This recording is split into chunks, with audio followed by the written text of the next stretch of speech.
I'm Nikki. And I'm Jess. She's the traumatized. And she's the abandoned. And welcome to our podcast, where we talk about true crime, spooky things, and everything in between. And today, we are talking about some horrifying history. Dun dun dun. Dun, dun, dun. I'm trying not to be so chipper when as I want to go horrifying history. It's just horrifying history. Because it is horrifying. Mm-hmm. I got some horrific history. Oh boy. So how was your week? My week was good. We had family visit. My sister-in-law and her boyfriend came down to visit because he had a weightlifting competition. Ooh. Which was really interesting to go watch and see and cheer for him. He did really well. He tied for first, and then in the tiebreaker he got second, but we're all very proud of him, and he's going to nationals, so he's going to kick butt at nationals and go to the Arnold Classic. That's the goal, hopefully. So that's so cool, right? Really proud of him. He did amazing. Also, they're new fans of the podcast because they didn't know. Let's go. Welcome. And he loves conspiracies, so I'm gonna be getting some juicy conspiracies in the future. Really excited. Love that. It went really, really well, and the visit actually made me less nervous to move up there. So it almost makes me excited to move up there. So that's awesome. Yeah, I'm excited. But yeah, other than that, did you get anything for Prime Days? Nope. Prime Days are always so random because it's always the randomest stuff. Like when I tell you I had a list ready to go and nothing was on it. No, exactly. None of the baby stuff was on it. I did manage to find Beanie a 250 piece car set, a racetrack set. Yeah, for $20. I think it was 50% off. It was really cheap. There you go. And then I got myself a new pair of house slippers because mine are a little rough around the edges. So, and I got a Schitt's Creek. What do you meme? How do you what the meme game? Love that. They had a Schitt's Creek expansion pack on sale for $9. So I got that. Can I tell you? What? This is why we're best friends, guys. This is so I didn't get anything for Amazon Prime Day, but we did go shopping at the mall. Mm-hmm. And I got a What Do You Meme Disney version. There's a Disney version? Oh my gosh. Which I love how we just got, so next time we meet up, we just bring them together. Bring all of them together, yeah. I also bought the base game because I was hoping we would get to play it together, but we all just every night we just ended up sitting there talking. Love that though. That's all awesome. Night and every night. So I mean, it was a good weekend, a good time. How was your vacation and amazing and week and stuff? And vacation was great. No, because we really hadn't talked, which is why we've had a rough start. But we sat there and caught up for an hour because we haven't talked in 2 weeks. I think that's important though, to when you're on vacation and stuff, to kind of step away and enjoy those moments. Yeah. I did. Vacation. I mean, we messaged each other a lot. I complained about our kitchen, which is a whole nother story. But well, no, I just love the fact that you messaged me 2 days in. You were like, I just be a good friend. Are you alive? Yeah, are you good? Because that was it. I just wanted to make sure that she hadn't gotten murdered on her vacation, because we were messaging as she's on the plane, and then she just left me on red, which is something she hates happening to her. So 2 days later, I'm like, yeah, can you just make sure you're not dead? I just need a confirmation that you're breathing at this point. I'm your best friend. I feel like I can't lose you. So can you just tell me you're alive, please? It's so funny because I had a couple different people, because I was going down to meet people who I'd never met in person before, which is always kind of creepy. And not creepy, that's a bad word, but it's nerve-wracking. You don't know them in real life. Yeah, right. So I had texted, my dad was actually very invested, because he took me to the airport. He's like, please tell me when you get there, and please keep it so he kept texting me throughout the week. And then my aunt also was just like, are you good? It's so I had people checking out on me, which I love. It's just funny. But yeah, no, it was a great time. Relaxed. It was very hot. But yeah, so obviously the plan was to move. We haven't moved yet. As you can tell. As you can tell. Anyway. Fun fact of the day. Fun fact of the day. Did you know that brown eyes are actually blue underneath, and you can actually get surgery to turn the brown blue? That's crazy. I didn't know that. That's really crazy. I think we were talking about this, how green and blue eyes don't actually exist. They're like different refractions or something. Yeah. Yeah. I don't know. But that's kind of what it is. Like I think the brown eyes are actually like, so the blue refractions are behind it or something. I don't know how eyes work, but I don't. Apparently you can get a surgery to fix your brown eyes, but don't do that. Brown eyes are beautiful. True. All eyes are beautiful. I do. I think blue eyes get a very, like, they're very bright and beautiful in their own way. But really, like, brown eyes, when the light hits them, they just melt into them. They got those like golden dimensions in them too. Horrifying histories. What are you talking about today? Yeah, right. Today, I'm going to be talking about Magdalene Laundries. Yeah, I have no idea what this is. I didn't either. I just like stumbled upon it, like looking for a topic, an easy topic to do. And this is crazy. I am so ready. So ready. All right. Historically speaking, women who become mothers out of wedlock were always looked down on. And to be honest, these women are still quite stigmatized to this day. Another group of women harshly judged are those that choose to do sex work. Though this industry is becoming more normalized in today's society, there is still a lot of stigmatization with this as well. Like, yeah. Well, technically it's illegal. Technically still, yeah. But I know they're working on that. But I think that's where the stigmatism comes from. Probably. But did you know that there was a time where these groups of women, along with young girls, were taken and confined for years and years, forced into labor for little or no pay? Like as punishment, or just because they were like, nobody cared about them? Both. Oh. And at times being subjected to abuse of all kinds. I don't like that. Where exactly were these women and children confined and treated so badly? Well, that would be the Magdalene Asylums, or also known as the Magdalene Laundries. Dun, dun, dun. Wild. Okay. So the Magdalene Asylums or Magdalene Laundries that I'm going to be talking about today are mainly in Ireland. They were initially Protestant, but later were mostly Roman Catholic institutes that operated from the 18th century to the late 20th century. Damn Catholics. Damn Catholics. Sorry if you're Catholic. I used to be 16. Damn Catholic. Another reason why I'm not. Almost all the institutions were run by female religious congregations, i.e. nuns. So gives me shame vibes from Game of Thrones. These institutions were run to house fallen women, in quotation marks. Okay. What exactly are fallen women, you ask? Oh, I can make a guess. In the 18th century, the term fallen women primarily referred to sex workers, but by the end of the 19th century, laundries were filled with many different kinds of women. Did it include like ones that had mental disorders and stuff? That's bullshit. A new definition of fallen women came about, one that was much less precise and was expanding to include any women who appeared to challenge traditional notions of Irish morality. Wait, is this one of those instances where they like, oh, what was it called? It was like menstruational like craziness or something. They basically would institute women while they were on their period because they would go crazy. Maybe. I don't know. I didn't Sounds like it. Specifically don't know about that, but that would make sense. Yeah. I feel like that was a thing in the US, actually. Like there was a time where like husbands would literally institutionalize their wives. That's crazy. Don't get me started. Yeah.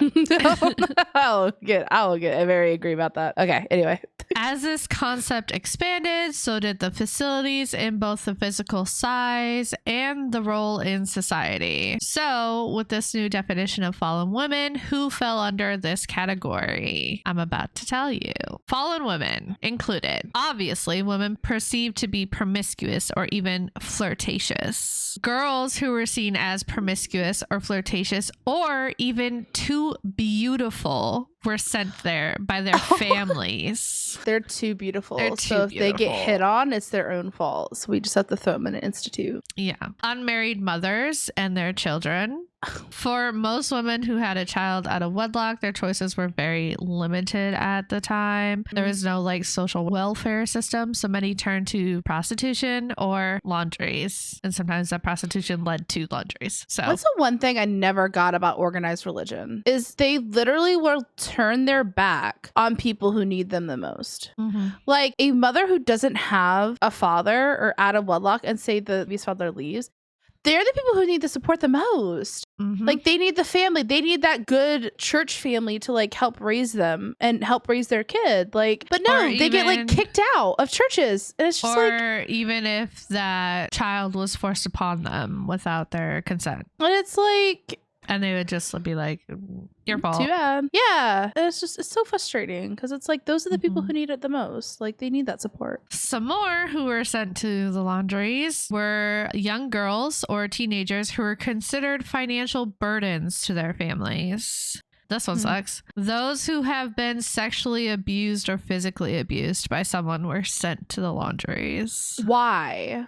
That's my question. Why? How come the guy who beat up the kid didn't go somewhere? Like, no, they probably were amazing. They were outstanding pillars in society. Yeah. So more are those who had grown up in the care of the church or the state. So basically orphans, and also women with disabilities would be sent to the laundries. So that's like kind of like the whole genre of who would be sent there. Literally anyone and everyone. Yeah. Like initially these institutions were meant for women to serve short terms with the goal of rehabilitation. Some women even went in voluntarily. The women that went in voluntarily were to learn a respectable profession. So like if they were a sex worker, you come in, you learn a profession that would help you once you get out. Okay. The idea was that the woman would employ these skills to earn money once being released. But while at the institution, their work would be for the institution and support the institution. Does that make sense? So they didn't make any money. Yeah, I'm waiting for the shoe to drop, basically. So I know it's coming. So I'm like, just like, okay. These institutions ran commercial and for-profit businesses such as laundries. So local businesses, public hospitals, and government agencies would drop off their laundries to these institutions. And so many of these laundries were effectively operated as penitentiary workhouses. I was literally about to say, this sounds like a jail. It sounds like they're using it as like a jail, like because the jails will make their inmates go and do construction or like specific things to like for the society. Yeah. Interesting. Yeah. Okay. The strict regimes in the institutions were often more severe than those found in regular prisons, which obviously contradicts the previous statements of them wanting to help these women become good functioning members of society.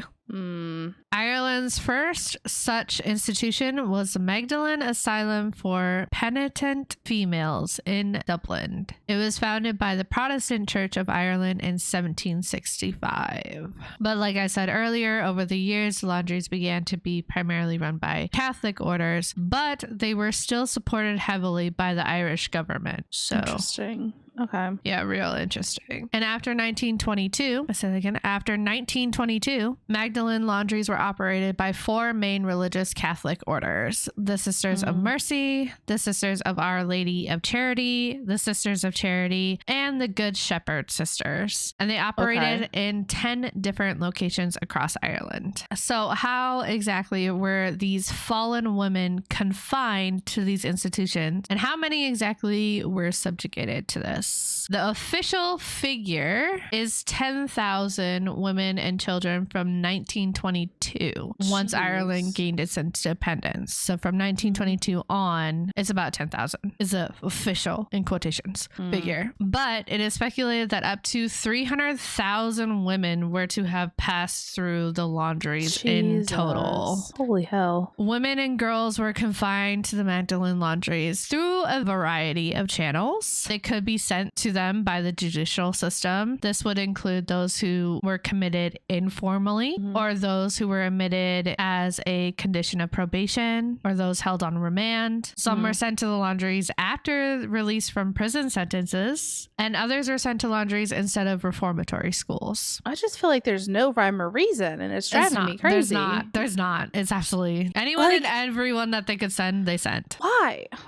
Okay, I'm not gonna get the answer that I want for that, so I don't know why I'm asking. Then there are those that were sent from industrial schools, which are a type of orphanage found in Ireland. So they just go from an orphanage to this place. Oh, great. So, women also could have been transferred from a mother and baby home, which I didn't look up the definition, but it sounds like a home for mothers and babies that need help. There was also evidence that girls were sent by social workers, members of the clergy, the police, hospitals, local authorities, county council, and psychiatric hospitals. So it's like anyone had the authority to send these people to a laundry. It seems like. Literally. And worst of all, like I said earlier, it appears girls who were a victim of abuse or sexual abuse were sent to the laundries. Actually insane. Like, that's actually insane. Yeah. Women and girls could also be committed by non-state factors, such as their own families or church groups, like I said. These women being committed could happen for many reasons. So the family feared a scandal, usually related to like unmarried motherhood or illegitimacy, sexual abuse, incest, domestic abuse, disability, or mental illness. So yeah. Cool. And until the second half of the 20th century, nobody raised concern over the existence of these laundries. The institutions were just accepted by society. What? I mean, that's insane. Maybe they didn't know it was happening. Right? Which is insane, because now I'm going to tell you about the conditions that were inside these institutions. Okay. Once inside, girls and women were basically imprisoned, confined. They were behind locked doors, barred windows, or the windows were unreachable, and high walls. They were usually given no information on how long they would be there or when they would be released. Upon entry, their names were often changed and they were given an identification number. That's literally prison. Yes. They were instructed not to speak about their home or their family. Life was very strict in the laundries. Their hair was cut and their clothes were replaced with a drab uniform. A rule of silence was imposed at all times, meaning friendships were also forbidden between the women and like girls. There was no unsupervised contact with the outside world. Correspondence with the outside was often intercepted or forbidden. Visits from family and friends were not encouraged, but when they were allowed, they were heavily monitored by the nuns. The girls and women were forced to work from morning to evening, either washing, ironing, or packing laundry, or sewing and embroidering or other manual labor. Like I said earlier, laundries were run for commercial profit, but none of the girls received any pay for all the work that they had done over the years. And imagine some of these girls were in there from infancy to like age 19. Yeah. Holy hell. Punishments for refusing to work included deprivation of meals, solitary confinement, physical abuse, for example, flogging, forced kneeling for long periods, or humiliation rituals such as shaving the hair. So the forced kneeling, did you ever watch a show on Hulu? It was like everyone wore the red basically they had women as breeders. Oh, the Handmaid's Tale? Handmaid's Tale. Yeah, that was like a thing that they did, was forced kneeling, and they would make them kneel for like days, and like their knees would like break and stuff. Blech, no. Yeah. Survivors speak of constantly being under surveillance, being verbally insulted, feeling cold, having a poor diet, and humiliating and inadequate hygiene conditions. I actually have a survivor's story. Oh, Jesus. I wanted to get more, but I didn't have time. But here's one. Elizabeth Coppin, at 2 years old, was sent to a laundry because her stepfather had beaten her. She was to be a ward of the state until she was 16 years old, but she was kept at the laundry until she was 19. While there, the nuns beat her until she was welted, locked her in cupboards, and forced her to wear soiled clothes on her head if she had wet herself. At age 12 or 13, she set her clothes on fire in a suicide attempt. She survived, but after she survived, she was given no medical attention for her wounds. So, yeah. And there's like a bunch of other stories that you can go look up if you want to hear other people's survivor stories. Jesus. It's insane. Also, none of the young girls received any type of education, and it is said that if babies were born in asylums, they were usually taken from the mothers and given to other families or taken to orphanages or even sold at times, allegedly. Jeez. There's also sources out there that claim that the babies were never born in asylums, but I don't believe that. Right? So, Like, they had, yeah. it was common for the girls to believe that they would die in these institutions. And many did. Records show that over half of the women on the electoral registers just between the years 1954 to 1964 died in the Donnybrook location. Over half of the women registered in 10 years died. How is that even like legal? Like, no idea. how did nobody stop that? Like, that's not a good record, you know? No, like, it's not okay. Escapees were often brought back and punished or sent to a different laundry as punishment. If a woman was released, they were often released without any warning, without any money, and with only the clothes that they were wearing on their back. Once released, many fled abroad as soon as they could. They fucking left the country, the whole ass country. They're gone. Jesus, right? Because you wouldn't want to risk like being Going caught back into it. yeah. Ugh. I think this is where you get your buckle. Oh, great. I'm glad I brought it. The happenings at these laundries weren't widely known. That is until 1993. In Dublin, the Sisters of Our Lady of Charity, who were in charge of the laundry in Hyde Park, Drumcondra, I hope I say that right, were going into debt and sold part of their land to a developer. This led to the discovery of 133 unmarked graves and later on 22 more. Here's the thing. If you're selling it to a developer, wouldn't you maybe put a disclaimer in there? Be like, or move them? Maybe they forgot that they were there. Or I don't know. Didn't care. They didn't care. I don't think they cared. You're murdering people? I feel like that's kind of illegal. Maybe. I don't know. So the sisters agreed to pay partly to have the remains dug up, cremated, and reburied in a mass grave. Death certificates existed for only 75 out of the 155 bodies found. It's not even half. No. It's not even half. Jesus. This triggered a scandal that finally shed light on the laundries and the injustices done within them. And due to the uproar surrounding the mass grave, the last laundry was finally closed in 1996. I know. You said 1993, and it hit me so hard that these things are still functioning. 1996. Holy hell. Fucking insane. Oh my God. Like, what? That's not the only mass burial plot found, though. Of course not, because a lot of other people died. Yeah, I probably am going to butcher all of these names. So sorry in advance, but here we go. At Glasnevin, 115 bodies were found. At St. Lawrence's in Limerick, 265 bodies were found. At Bohermore in Galway, 188 bodies found. Double buckle right now. And those are just like the unmarked graves. Like that's you're assuming that they buried everybody. Like, I mean, we're not. This next one, I need you to put your double buckles on. Oh, double buckles. Okay, I'm ready. At the St. Mary's Mother and Baby Home in Tom, the remains of close to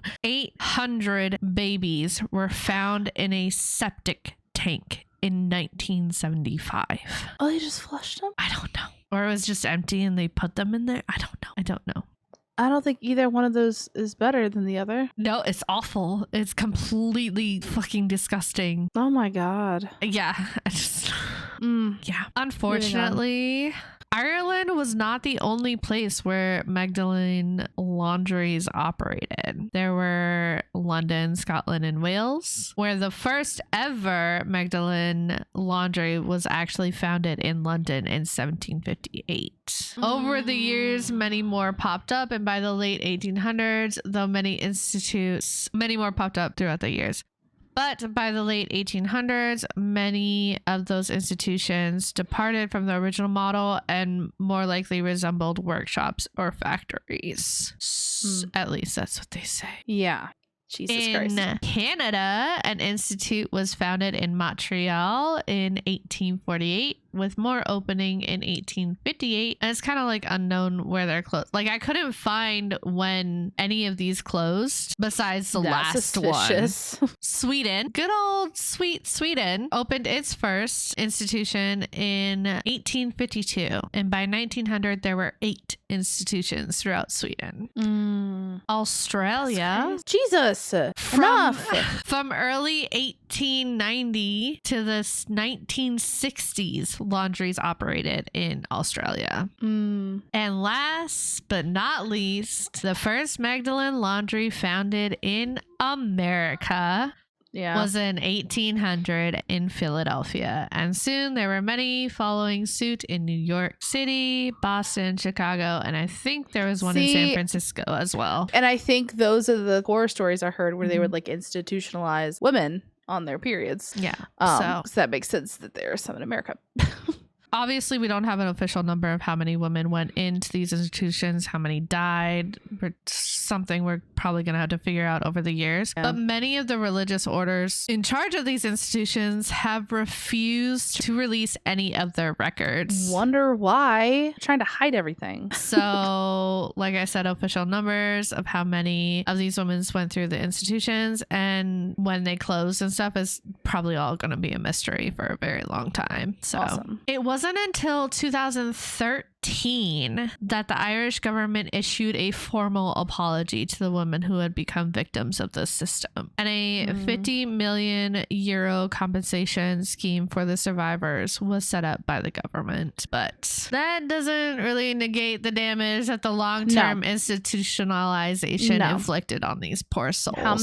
How many were traumatized, not to mention lost their lives because of it? Like, Jesus Christ. The state had duties to all of these women and children that were sent to these institutions. They had a duty to prevent them from being held against their will. They had a duty not to exploit or benefit from their forced labor or servitude. They had a duty to care for these women and children in terms of their rights to a safe workplace. They had a duty to the welfare being of these women and children and their education. But the state failed to protect and defend the women and children's individual liberties and just their basic human rights.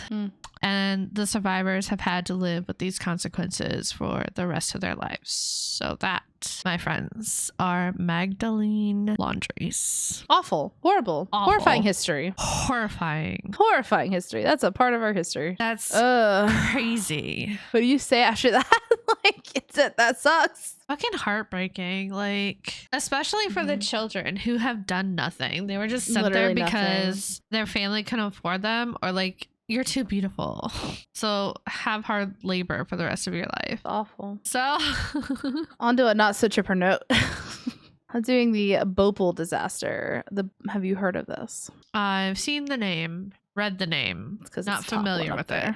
Okay. Yeah. Well, on the night of December 2nd, 1984, an accident at Union Carbide pesticide plant in Bhopal, India, released at least 30 tons of highly toxic gas called methyl isonate, as well as a number of other poisonous gases. Dang. The pesticide plant was surrounded by shanty towns, leading to more than 600,000 people being exposed to the deadly gas cloud that night. The gases stayed low to the ground, causing the victims' throats and eyes to burn, inducing nausea and many deaths. That's my intro. That's your intro?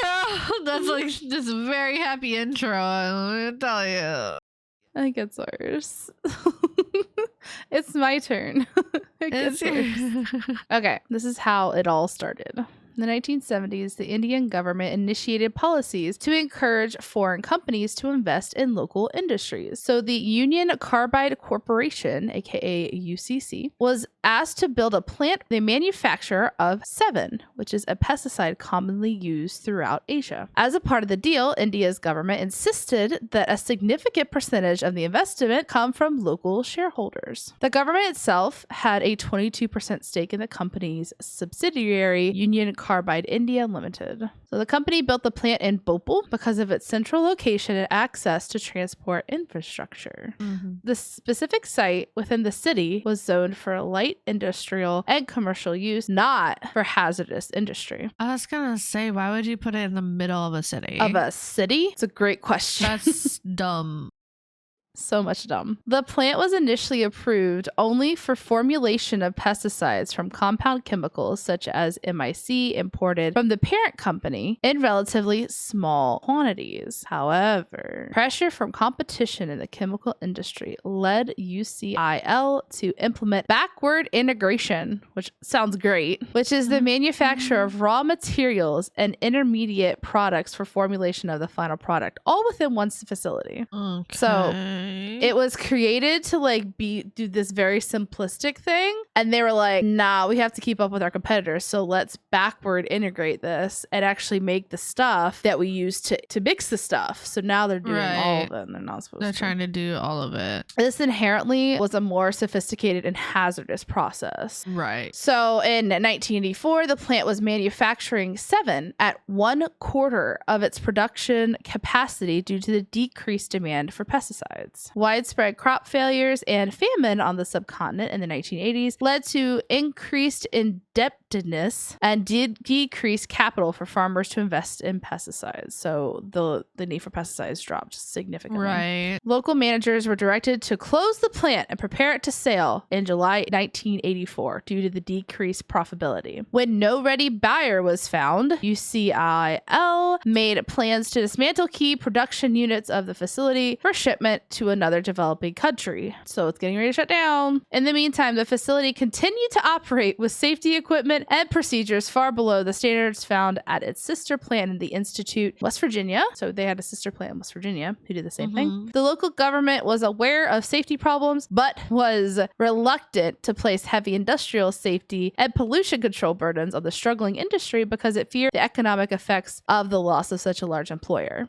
So basically, they knew it was fucking up. Right. But they didn't want to penalize it because it was employing so many people. I feel like so there were signs. There were warning signs, and by warning signs, there were earlier leaks that led to red this. flags. So in 1976, 2 local trade unions complained of pollution within the plant. It was ignored. In 1981, a worker accidentally splashed with phosgenine, which also I'm gonna completely botch how to say these chemicals. I am. So just bear with me. Chemicals are hard. As he was carrying out a maintenance job of the plant's pipes. In panic, he removed his gas mask and inhaled a large amount of the toxic phosgenine gas, leading to his death 72 hours later. What? He got splashed. Does it do anything when it touches you physically, or? I'm not quite sure. I just know he panicked, removed his gas, and then breathed it in. I mean, we've read about like divers who panic, take off their mask. Yeah, 100%. Crazy. So following these events, journalist Rajkumar Keshwani began investigating and publishing his findings in the Bhopal's local paper, in which he urged, and this is a quote, "Wake up, people of Bhopal. You are on the edge of a volcano." Sounds like it. In January 1982, a phosgene leaked exposed 24 workers, all of whom were admitted to the hospital. None of these workers had been ordered to wear protective equipment. Question: are you gonna tell us like what it does to the human body? Like, is it like we just figure poisonous? out things? Yeah. Okay. So just like the random chemical like poison.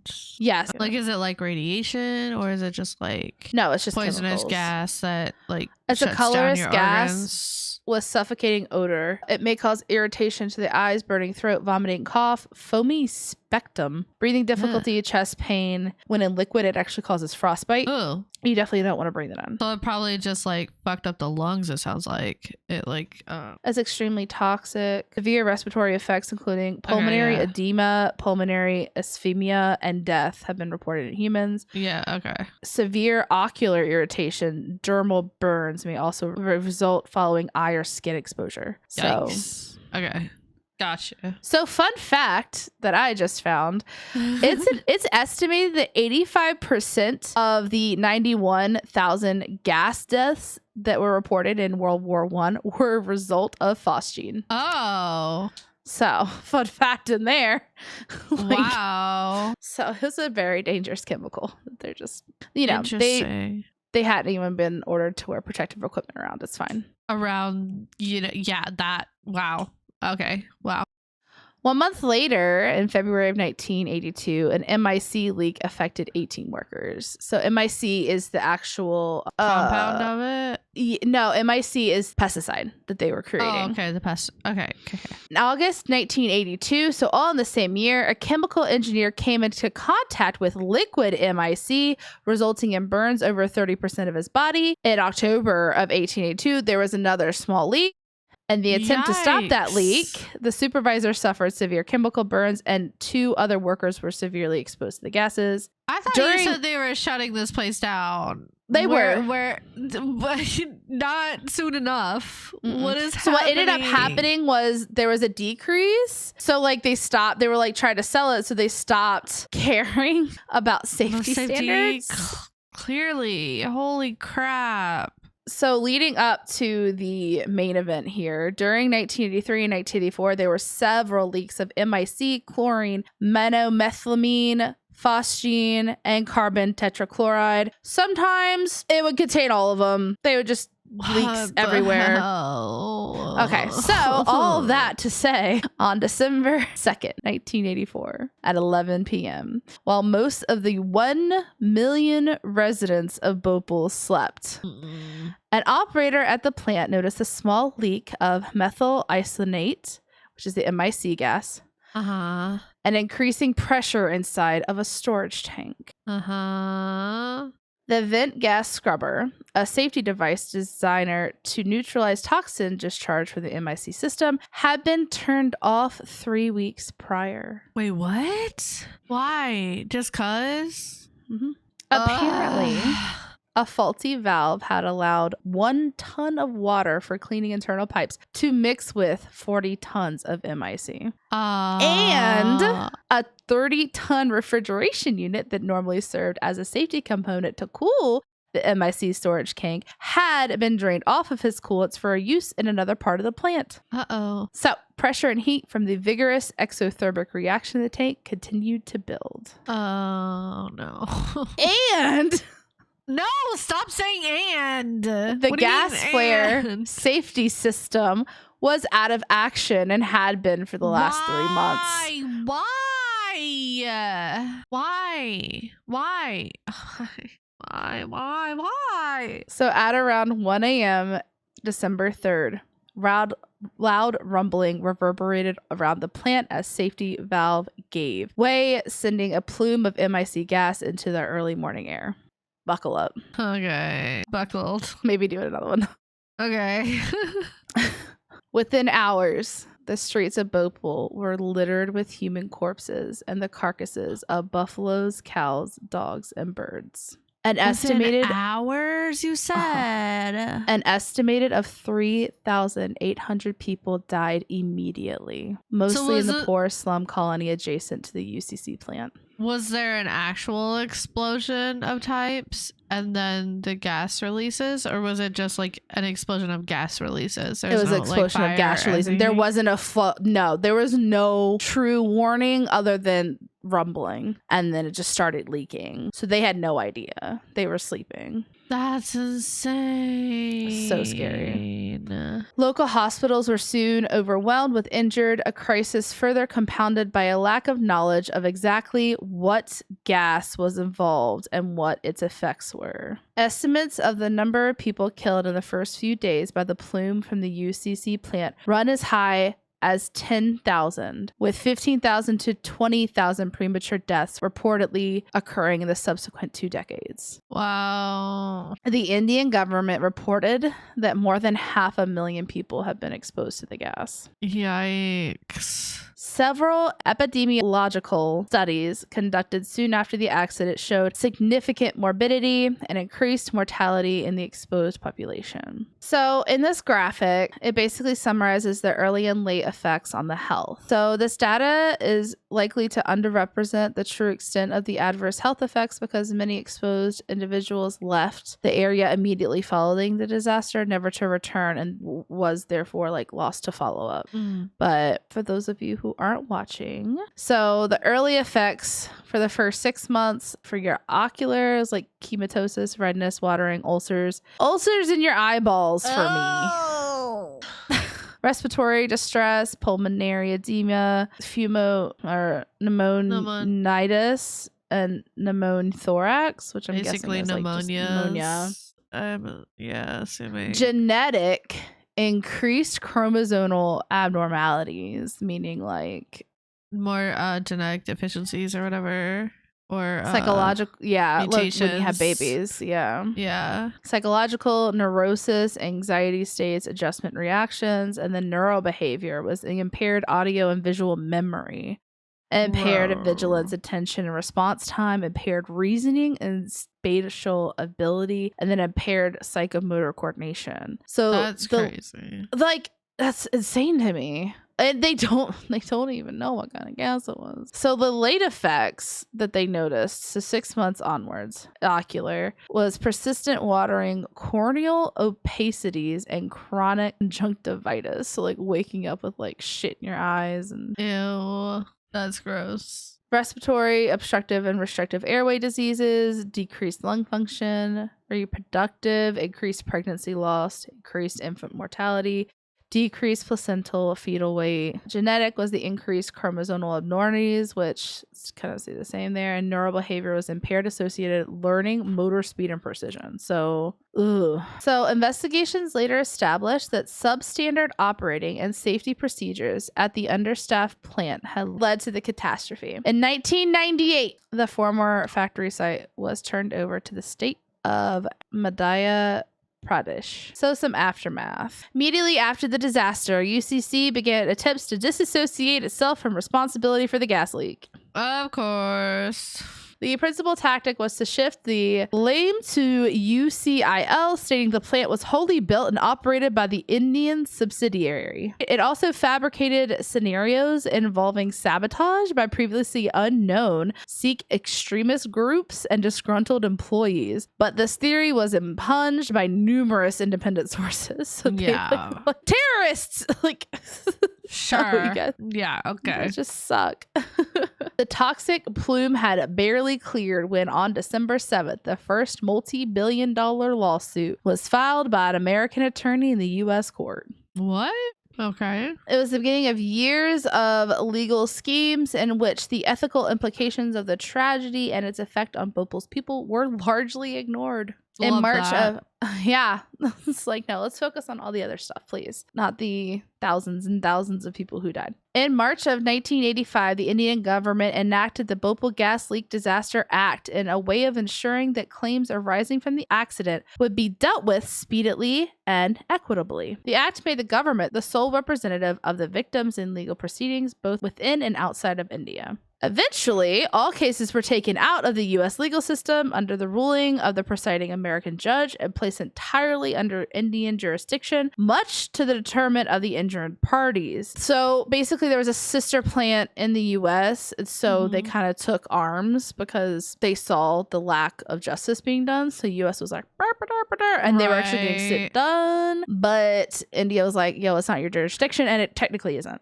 Right, that's true. So, but I mean, they were trying. They were getting stuff done. They were trying to help. Yeah, they were trying. Oh, it gets good here. Okay. In a settlement mediated by the Indian Supreme Court, UCC accepted moral responsibility and agreed to pay $470 million to the Indian government to be distributed to the claimants as a full and final settlement. That sounds like a lot, right? Yeah. The figure was partly based on the disputed claim that only 3,000 people had died and 102,000 people had suffered permanent disabilities. That's not correct. It is not correct. Not even close to being correct. You wait till we get to yeah. Upon announcing this settlement, shares of UCC rose $2 per share. What? So their shares went up. Because of this disaster? How does that work? How does that work? I don't... This is a comparison. Okay. Had compensation in Bhopal been paid at the same rate that asbestos victims were being awarded in U.S. courts by a defendant, including UCC, which mined asbestos from 1963 to 1985, the liability would have been greater than $10 billion by the company. Wow. They agreed to pay out $470 million. This should have been greater than $10 billion. That's insane. Which was more than what was the company was worth and insured for in 1984. Right. So would have just completely just bankrupted. Okay, I'm fine with that. You probably shouldn't be running that kind of thing anyways, you know? So by the end of October 2003, 10 years later, according to the Bhopal Gas Tragedy Relief and Rehabilitation Department, compensation had been awarded to 554,895 people for injuries received and 15,310 survivors of those who had been killed. Again, it was a lot less, but okay, yeah. the average amount awarded to the families of the dead were, want to take a guess? I don't know. I don't even, like, my mind $2,000. What? That's not even enough to, like, cover a funeral. No, it's not. Not even close. At every turn, UCC has attempted to manipulate and withhold scientific data to the determination of the victims. Even to this day, the company has not stated exactly what was in that toxic cloud that enveloped that city on that December night. What do you mean? They don't actually know what chemicals were in the cloud. They don't know what... Oh my God. Or maybe they know. Maybe they know. Don't want to tell. How do you not know? Oh my gosh. Okay. So when MIC is exposed to 200-degree heat, it forms degraded MIC that contains the more deadly hydrogen cyanide. We know cyanide is bad. There was clear evidence that the storage tank temperatures did in fact reach that level in the disaster. And the cherry red color of blood and viscera in some victims were characteristic of acute cyanide poisoning. Great.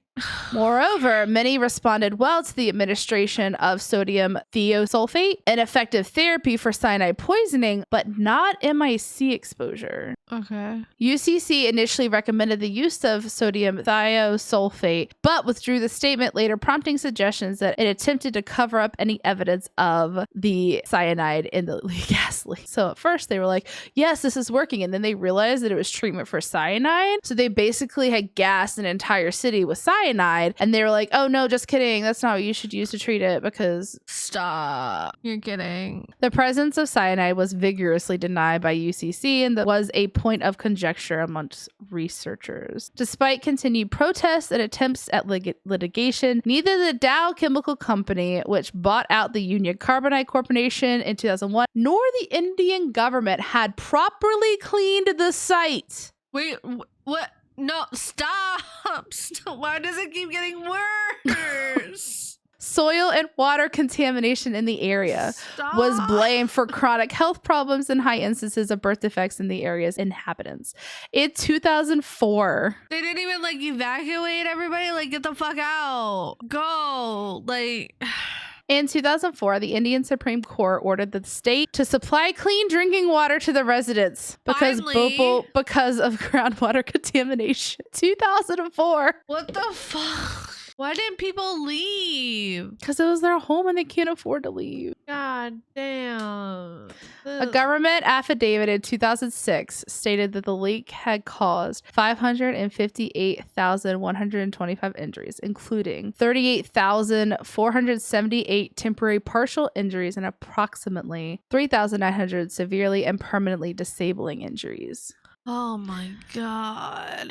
Others estimate that 8,000 died within 2 weeks and another 8,000 or more had died since from gas-related diseases. Yikes. In 2008, the government of Madhya Pradesh paid compensation to family members of 3,787 victims killed in the gas release and 574,000 injured victims. So civil and criminal cases filed in the U.S. against UCC and Warren Anderson, chief executive officer at UCC at the time of the disaster, were dismissed and redirected to Indian courts on multiple occasions between 1986 and 2012. As the U.S. courts focused on UCIL being a standalone entity of India. You're not gonna like this. I haven't liked anything you said. What do you mean? In June 2010, 7 Indian nationals who were UCIL employees in 1984, including the former UCIL chairman, were convicted in Bhopal of causing death by negligence and sentenced to 2 years of imprisonment and fined about $2,000 each, the maximum punishment allowed by Indian law. All were released on bail shortly after the verdict. What do you mean the maximum? What do you mean? There was a reason why the U.S. was trying to try them. What do you mean? 2 years? And what, they spent most of it on probation? All were released on bail shortly after the verdict. How do you get released on bail when you get sentenced to 2 years? That makes no sense. I don't know. An 8th former employee was also convicted, but he died before the judgment was passed. I wonder what from. I wonder what from. As further insult, just keep going, keep going. The UCC discontinued operation at its Bhopal plant following the disaster, but failed to clean up the industrial site completely. In the early 21st century, more than 400 tons of industrial waste are still present on the site. No! The plant continues to leak several toxic chemicals and heavy metals that have found their way into the local water system. Dangerously contaminated water has now been added to the legacy left by the company for the people of Bhopal. Oh, I want to cry. So lessons learned. What lessons learned? I don't think they learned anything. I don't think they... Okay, sure. What are the lessons? The events in Bhopal revealed that expanding industrialization in developing countries without concurrent evolution and safety regulations could have catastrophic consequences. The disaster demonstrated that seemingly local problems of industrial hazards, toxic contamination are often tied to global market dynamics. AKA, you're trying to produce things at a global market level on developing countries who just don't have the standards. Who don't have the standards, who don't have the means, who don't have the equipment, anything besides the people. So, they just wanted cheap labor. That's what they wanted. Exactly. So UCC's production plant was built in this area not to avoid environmental regulations in the US, but to exploit the large and growing Indian pesticide market. However, the way that the project was executed suggests the existence of a double standard for multinational corporations operating in different countries. They had different standards for different countries. Right. So, enforceable uniform international operating regulations for hazardous industries would have provided a mechanism for a significantly improved safety in Bhopal. So, even without without the enforcement, international standards could have provided norms for measuring performance of individual companies engaged in hazardous activities, such as the manufacturing of pesticides and other toxic chemicals in India. National governments and international agencies should focus on widely applicable techniques for corporation responsibility and accident prevention as much in the developing world context as advanced industrial nations. Yeah. Specifically, prevention should include risk reduction in plant location and design and safety legislation, like not building a plant in the middle of a city. Yeah, that would be one. That would definitely, yeah. So there is just not great. So public health infrastructure was so weak in Bhopal in 1984. Tap water was available for only a few hours a day. It was already a very poor quality. Wow. With no functioning sewage system, and untreated human waste was dumped into 2 nearby lakes. One was actually a known source of drinking water. Why would you dump it in a lake? Is there anywhere else to dump it? They didn't know better. City had 4 major hospitals, but there was a shortage of physicians and hospital beds. There was also no mass casualty emergency response system in place in the city. Existing public health infrastructure needs to be considered when hazardous industries choose sites for manufacturing plants. Like, that should be a no-brainer. Like, right. Future management of industrial development requires that appropriate resources be devoted to advanced planning before any disaster occurs. And communities that do not possess infrastructure or technical expertise to respond adequately to such industrial accidents should not be chosen as sites for such hazardous industry. So, to summarize, we're almost gliding down the hill here. We're gliding. Just gonna remind you of everything we just talked about. So on December on December 3rd, 1984, about 45 tons of a dangerous gas. They don't know what it was. It was everything. It had to have been everything and all the things. It was just okay. Yeah, great. Escaped from the insecticide plant that was owned by the Indian subsidiary of an American firm, Union Carbon and Chloride, and that's also why U.S. was, because it was a American firm. Yeah. The gas drifted over the densely populated neighborhoods around the plant, killing thousands of people immediately and creating a panic as tens of thousands of others tried to flee. The final death toll was estimated anywhere to be around 15,000 to 20,000 people, but we will never actually have a full death toll because, 1, people are trying to hide it, and 2, people fled, so they weren't able to actually keep track of it. And and the long-term deaths. True. Sure, people didn't die right away, but there's probably still people dying from the conditions that they were exposed Some half to. a million of survivors suffered respiratory problems, eye irritation, blindness, and other injuries resulting from the exposure to the toxic gas. Many were awarded compensation of a few $100s. Woot woot. This was considered the world's worst industrial disaster. And that's the story of the Bhopal disaster. There are so many choices that did not need to be made that were just made.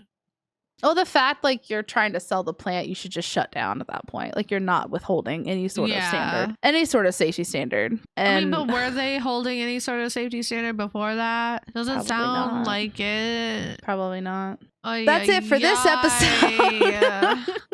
If you enjoy the podcast. I need a nap after that. Yeah. That's a bad one. Although the thing that actually I found interesting was I was doing a bunch of research, and there was a huge debate on which was worse, this one or obviously the nuclear disaster in Chernobyl. And they're like, Chernobyl wins, like hands down, because wins because of radiation and how many people it affected more people. But this killed more people instantly. This. They had somewhat of a warning in Chernobyl. They could have got people out a lot faster. They just hit it. Yeah, they were trying to hit cover it too. It up. You can't hide people just like falling dead in the street. Like, you can't hide that. Like, no, I think this is above Chernobyl because it's just like an instant. There was no warning. Whereas at Chernobyl, if they had followed proper procedures and protocols, they could have saved a lot more people. That's true. What do you guys think? Do you agree? Let us know in the comments. Let us know. If you enjoy the podcast, don't forget to follow us. Leave a comment if you're watching on YouTube. Hi, like and subscribe. We love new subscribers. You can also find us on Twitter, Instagram, and TikTok with our username at TTATA podcast. If our episodes are running late, that's usually where I post it. So follow us on our socials. Hopefully after July, our episodes won't be running late anymore. Well, you say that, then you're going on maternity leave in September. So. For a couple months, we'll be on track again. No. Guys, it'll be great. It'll be fine.